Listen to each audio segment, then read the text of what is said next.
Hey everybody, welcome to a Tatter-a-fact here at the Girlz Inc. studio in Las Vegas. And we have some company today. So we've got my 3 fur babies, and I'm just alerting you in case you hear a little bark or a little tail wag or a little something like that.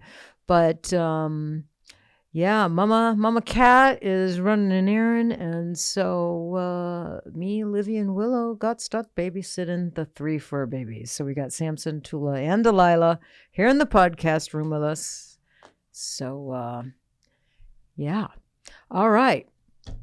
So welcome to 2024, the year of prosperity. And with that said, we are going to segue right into sales. And that's what we're going to talk about on this episode. And I'm really excited to talk about this.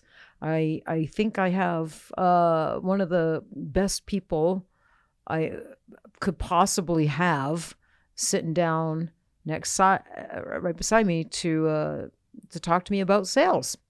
Sarah, welcome to a Tatter-a-fact. Well, thank you. Happy to be here. Yeah, this is your first time sitting down at the podcast table with me. It is. Yeah, you actually, so let's tell people who you are if they don't know. Anybody that calls Girlz Inc., because they shop the store, they want to take a class, or they're a client, they most likely probably have talked to you or encountered you. Yes, at one point. Either by phone, email, text, however they want to get a hold of us. Right, because there's like a million different ways to get a hold of us now, right?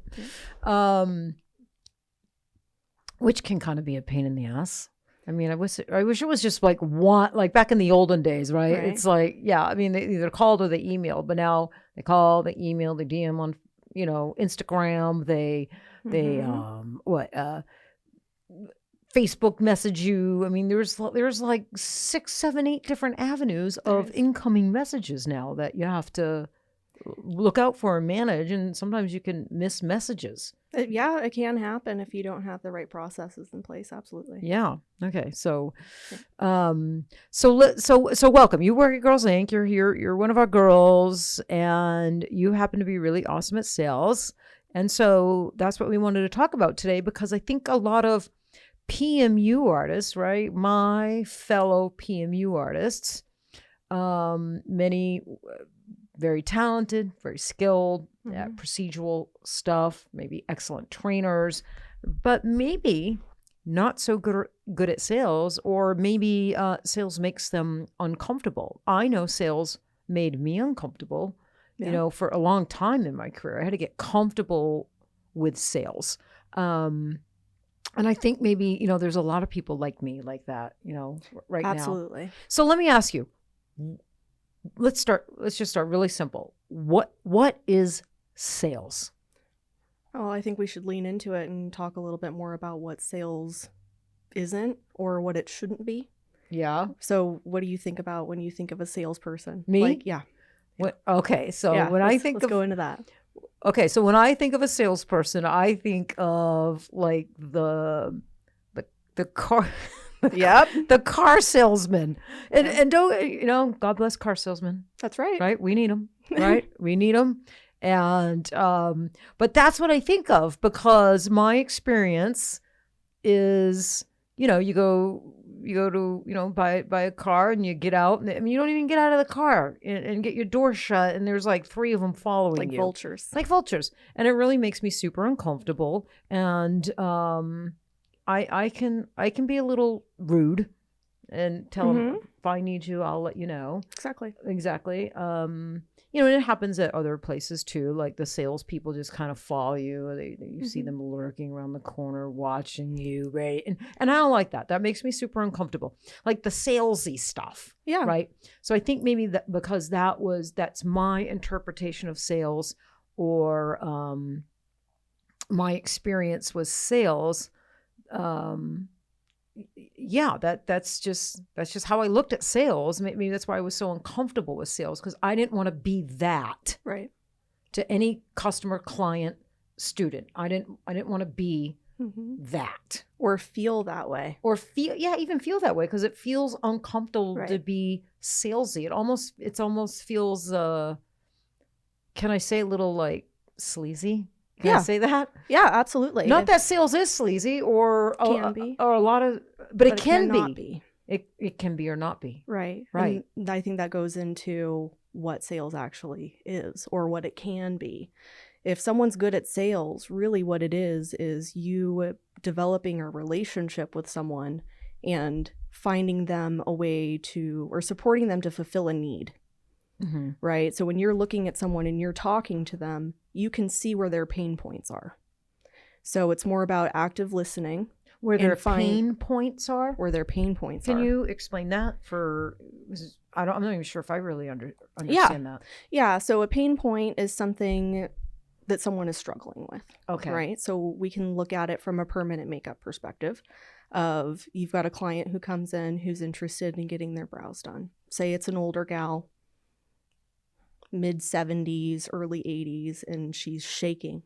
She can't do her brows anymore. How common is that? Yeah, because she's got a handshake. She's got a handshake, yeah. but or she they wants just to can't feel see beautiful anymore, right? Like someone just can't see, or they got the tremors, right? Yeah, and it makes them self-conscious. That's a pain point. Okay. And that's something that when you're developing that relationship with that client, you're going to learn more about that. Now, it's going to be a lot easier if they come and find you, but what if you have to go and find those people? You have to be able to have conversations with them, develop a relationship, and develop trust. Right. And there's a variety of ways to do that, right? Social media, you name it.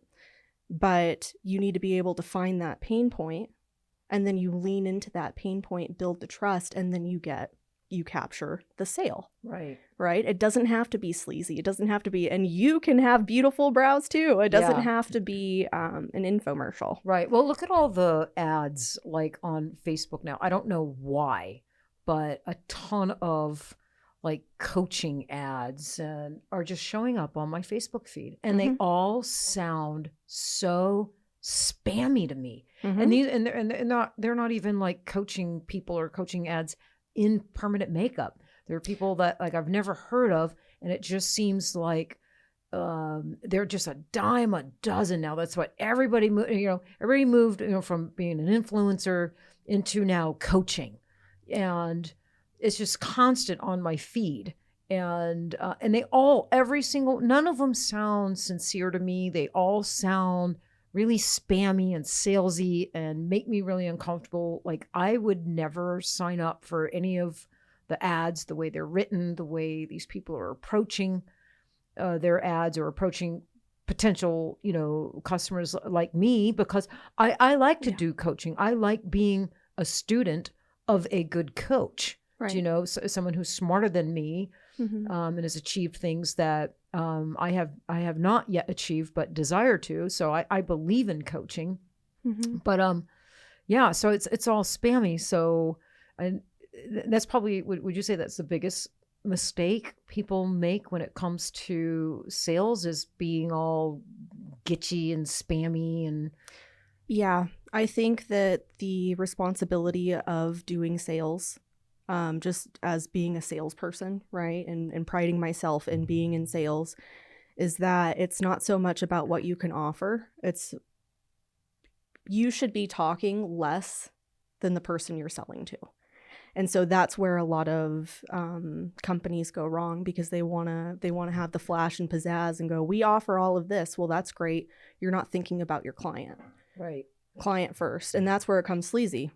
The guy at the car salesman coming up to you, he's looking at you like you're the dinner check, right? And you can feel that. It carries through. Yeah. So if your way of being, if your intentions aren't pure and true, you're not going to capture the sale. And if you do, it's going to be short-lived. Right. Right. Right. And so I think that that's where the sleazy and spamminess comes from, because the companies that you may be seeing on Facebook, their intentions are not right.